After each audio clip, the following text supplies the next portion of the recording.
Let's do some stunning summer nails. I was flamed in my last video for using color tips, even though Prey makes them that way, so here you go. Clear tips. We're just going to buff and prep the nail, then dehydrate, and I'm going to be going in with Light Elegance Air Bond. And the reason I'm not using tack for this one is because I'm going to be in the water the whole time, and Air Bond is marketed as being better for when you're going to be in the water or if you have hyperhidrosis. So now I'm just going to be using Jimmy Gel, which is my absolute favorite glue to use with Gel X, and go ahead and buff the nail.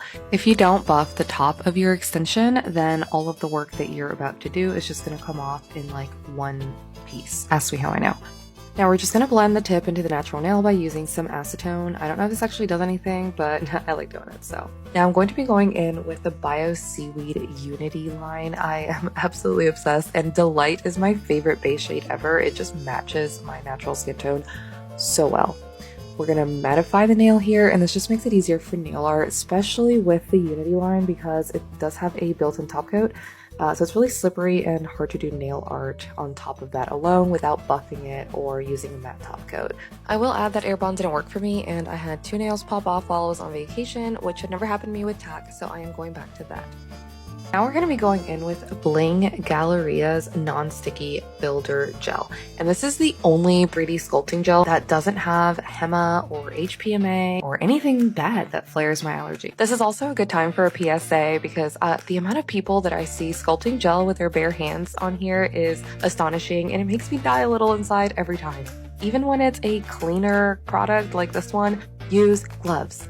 Now, I have been absolutely obsessed with doing seashells this summer, and it's really easy. You just take a base color, make sure you don't cure it, and then take some brown tones or whatever tones you want in your seashell, and take a liner brush and start just swishing it back and forth until you get the pattern that you want. Now I'm just going to go in and fill my flower and paint it, but I'm also going to do something a tad surprising, and that is use the Macart Pro Rhinestone Glue.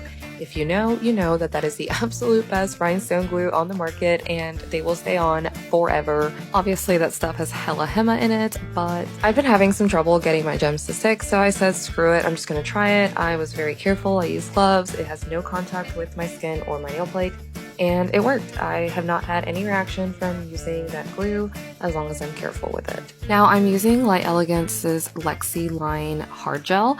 This does need to be filed off. It cannot be soaked off. However, I just really love the consistency of it for 3D art. But Bling Galleria actually did just come out with a potted 3D sculpting gel, so I'm very excited to try that. Last but not least, I'm using Bio Seaweed Gel's No Wipe Top Coat, and this is my absolute favorite hypoallergenic top coat. She goes on so smooth, stays on, and stays super glossy. Alright, so here she is, the finished look, and I am absolutely obsessed with how this turned out. I love it. I hope this was helpful for my fellow allergic girlies or just anyone who wanted a cute summer mani. Follow for more allergy-friendly tips, and I'll see you in the next one.